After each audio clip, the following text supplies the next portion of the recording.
അപ്പോൾ ഈ വീഡിയോയിൽ നമ്മൾ നോക്കാൻ പോകുന്നത് നമ്മൾ ടെലഗ്രാമിൽ ലൈവ് ക്ലാസ് എടുത്തുകൊണ്ടിരിക്കുമ്പോൾ ബ്ലാക്ക് ബോർഡായിട്ട് അല്ലെങ്കിൽ വൈറ്റ് ബോർഡായിട്ട് ജാംബോർഡ് എന്ന് പറയുന്ന ആപ്ലിക്കേഷൻ എങ്ങനെയാണ് ഉപയോഗിക്കുക എന്നുള്ളതാണ്. അപ്പോൾ അതിനുവേണ്ടി നമ്മൾ സാധാരണ പോലെ ടെലഗ്രാമിൽ ലൈവ് ചാറ്റ് ഓപ്പൺ ചെയ്യാം. അതിനെക്കുറിച്ച് കൂടുതലായിട്ട് വിശദീകരിക്കുന്നില്ല, നിങ്ങൾക്കറിയുന്നതാണ്.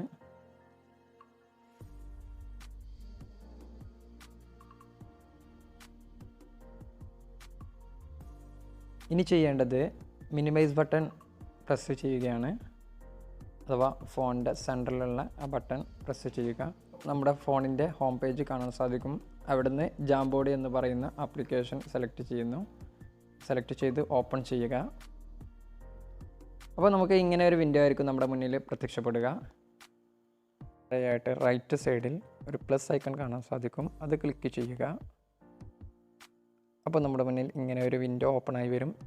ഈ വിൻഡോയാണ് നാം വൈറ്റ് ബോർഡായിട്ട് യൂസ് ചെയ്യുന്നത്. ഇവിടെ നമ്മൾ എന്ത് ചെയ്യുന്നോ അതെല്ലാം കുട്ടികൾക്ക് അവരുടെ സ്ക്രീനിൽ കാണാൻ സാധിക്കുന്നതാണ്. ഈ സ്ക്രീൻ നമുക്ക് ഷെയർ ചെയ്യാൻ അതിന് മുകളിലുള്ള 3 ഡോട്ട്സ് ക്ലിക്ക് ചെയ്യുന്നു. ഇവിടെ 5ാമതായിട്ടുള്ള ഓപ്ഷൻ കോപ്പി ലിങ്ക്, ഇത് ഫെയ്ഡായിട്ടായിരിക്കും ഡീഫോൾട്ടായിട്ട് കാണിച്ചിരിക്കുക.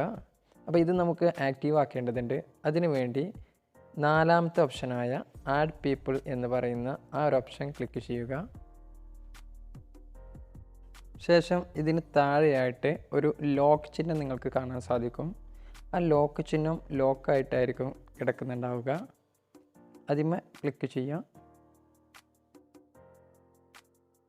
അപ്പോൾ ഇങ്ങനെ ഒരു വിൻഡോ ഓപ്പൺ ആയി വരും. ഇവിടെ 2ാമതായിട്ട് കിടക്കുന്ന ലിങ്ക് ഷെയറിംഗ് എന്ന് പറയുന്ന 2ാമത്തെ ഓപ്ഷൻ സെലക്ട് ചെയ്യുക. ശേഷം കാണുന്ന വിൻഡോയിൽ 3 ഓപ്ഷൻസ് കാണാൻ സാധിക്കും. അതിൽ 2ാമത്തെ ഓപ്ഷൻസ് സെലക്ട് ചെയ്യുക. അതിൽ 1ാമത്തെ ഓപ്ഷൻ ക്യാൻ എഡിറ്റ്, 2ാമത്തെ ഓപ്ഷൻ ക്യാൻ വ്യൂ എന്നാണ്. ഇനി ഒരാൾക്ക് എഡിറ്റ് ചെയ്യണമെന്നുണ്ടെങ്കിൽ മാത്സ് ഒക്കെ ചെയ്യണമെന്നുണ്ടെങ്കിൽ ക്യാൻ എഡിറ്റ് എന്നുള്ള ഓപ്ഷനാണ് ക്ലിക്ക് ചെയ്യേണ്ടത്. അപ്പോൾ കുട്ടികൾക്ക് അവിടുന്ന് എഡിറ്റ് ചെയ്യാൻ കഴിയും, അവർക്ക് അതിൽ മാറ്റങ്ങൾ വരുത്താൻ കഴിയും. എന്നാൽ 2ാമത്തെ ക്യാൻ വ്യൂ എന്നുള്ളത് അവർക്ക് കാണാൻ മാത്രമേ സാധിക്കുള്ളൂ. ടീച്ചർ എന്താണോ എഴുതുന്നത് അത് കാണാൻ സാധിക്കും, അവർക്ക് എഡിറ്റിംഗ് ഒന്നും ചെയ്യാൻ സാധിക്കുകയില്ല. ഏതായാലും 2ാമത്തെ ഓപ്ഷൻ സെലക്ട് ചെയ്തു, ഓക്കെ അടിച്ചു.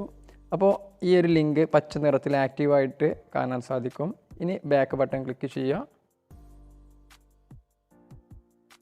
അപ്പോൾ നമുക്ക് മുകളിലെ 3 ഡോട്ട്സ് ക്ലിക്ക് ചെയ്യുമ്പോൾ ആ കോപ്പി ലിങ്ക് എന്നുള്ളത് ആക്റ്റീവായിട്ട് കാണാൻ സാധിക്കും. ഇനി അങ്ങനെ ആക്റ്റീവായിട്ടില്ലെങ്കിൽ ഒന്നുകൂടി ബാക്ക് അടിച്ചിട്ട് ഒന്നുകൂടി നോക്കിയാൽ മതി, അപ്പോൾ അത് ആക്റ്റീവായിട്ട് കാണാൻ സാധിക്കും. ഏതായാലും കോപ്പി ലിങ്ക് എന്ന് പറയുന്ന ഓപ്ഷൻ ക്ലിക്ക് ചെയ്യുന്നു. അപ്പോൾ നമുക്ക് ആ ഒരു ലിങ്ക് കോപ്പി ആയിട്ടുണ്ട്. ഇനി നമ്മുടെ ടെലഗ്രാം ഗ്രൂപ്പിലോ അല്ലെങ്കിൽ വാട്സപ്പ് ഗ്രൂപ്പിലോ ഷെയർ ചെയ്ത് കൊടുക്കാവുന്നതാണ്.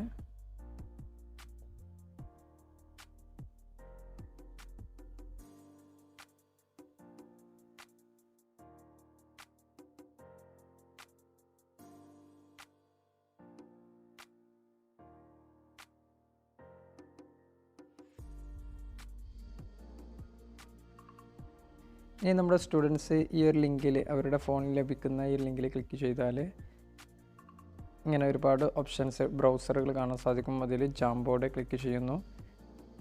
ഏതെങ്കിലും ഒരു ഇമെയിൽ ID ഉപയോഗിച്ചുകൊണ്ട് ലോഗിൻ ചെയ്യുന്നു. അപ്പോൾ അവർക്ക് മുന്നിലും ഇതുപോലൊരു ബോർഡ് തെളിഞ്ഞ് കാണാവുന്നതാണ്. നമ്മുടെ മുന്നിലുള്ള ബോർഡ് തന്നെയാണ് അവർക്ക് മുന്നിലും കാണുന്നത്. അപ്പോൾ നമ്മൾ അവിടെ എന്ത് മാറ്റം വരുത്തുന്നു അതെല്ലാം ഈ ബോർഡിൽ അവർക്ക് തെളിഞ്ഞ് കാണാവുന്നതാണ്. എന്തെഴുതിയാലും കാണാൻ സാധിക്കും. എൻ്റെ അടുത്ത് 2 ഫോൺ ഇപ്പോൾ താൽക്കാലികമായിട്ട് ഇല്ലാത്തത് കൊണ്ട് ഞാനത് കാണിക്കുന്നില്ല. നിങ്ങൾക്ക് 2 ഫോൺ ഉപയോഗിച്ച് അല്ലെങ്കിൽ നിങ്ങളുടെ കൂട്ടുകാർക്ക് ഷെയർ ചെയ്തുകൊണ്ടത് എക്സ്പീരിയൻസ് ചെയ്യാവുന്നതാണ്. ഓക്കെ, ഇനി ബാക്കിലേക്ക് വന്നാൽ നമുക്ക് ഇങ്ങനെയായിരിക്കും കാണാൻ സാധിക്കുക. ഇവിടെ നമ്മുടെ ആ ബോർഡ് സേവ് ചെയ്ത് വെച്ചതായിട്ട് കാണാൻ സാധിക്കും. ഇവിടെ 3 ഡോട്ട്സ് ക്ലിക്ക് ചെയ്താൽ ഒരുപാട് ഓപ്ഷൻസ് കാണാൻ സാധിക്കും. ഇതിൽ റീനെയിം എന്ന് പറയുന്ന ഓപ്ഷൻ ക്ലിക്ക് ചെയ്തുകൊണ്ട് നമ്മുടെ ബോർഡിനെ റീനെയിം ചെയ്ത് കൊടുക്കാവുന്നതാണ്. നമ്മൾ ഏത് ക്ലാസ്സിലാണ് ഈ ബോർഡ് ഉപയോഗിക്കുന്നത് ആ ക്ലാസ്സിൻ്റെ പേര് കൊടുക്കാവുന്നതാണ്. പിന്നെ മറ്റൊരു കാര്യം ശ്രദ്ധിക്കേണ്ടത്, നമ്മൾ ഓരോ ക്ലാസ്സിനും വ്യത്യസ്ത ബോർഡ് ഉപയോഗിക്കുക. പുതിയ ബോർഡ് ക്രിയേറ്റ് ചെയ്യാൻ താഴെ കാണുന്ന പ്ലസ് ബട്ടൺ ക്ലിക്ക് ചെയ്യുക. അപ്പോൾ നമ്മൾ നേരത്തെ പറഞ്ഞ പോലെ തന്നെ ലിങ്ക് ആക്ടിവേറ്റ് ആക്കുന്ന ആ ഒരു ഓപ്ഷൻ ക്ലിക്ക് ചെയ്തുകൊണ്ട് പുതിയ ബോർഡും ലിങ്ക് ആക്ടിവേറ്റ് ചെയ്യേണ്ടതുണ്ട്, അങ്ങനെ ഷെയർ ചെയ്യേണ്ടതായിട്ട് വരും. അപ്പോൾ ഓരോ ക്ലാസ്സിനും വ്യത്യസ്ത ബോർഡുകൾ ഉപയോഗിക്കുന്നതായിരിക്കും നല്ലത്, പുതിയ ബോർഡ് ക്രിയേറ്റ് ചെയ്യുന്നതായിരിക്കും നല്ലത്. ഇത്രയും കാര്യങ്ങളാണ് ഇതിൽ പറയാനുള്ളത്. ഇനി എന്തെങ്കിലും ഡൗട്ട് ഉണ്ടെങ്കിൽ ഞാനുമായിട്ട് കോൺടാക്റ്റ് ചെയ്യാവുന്നതാണ്.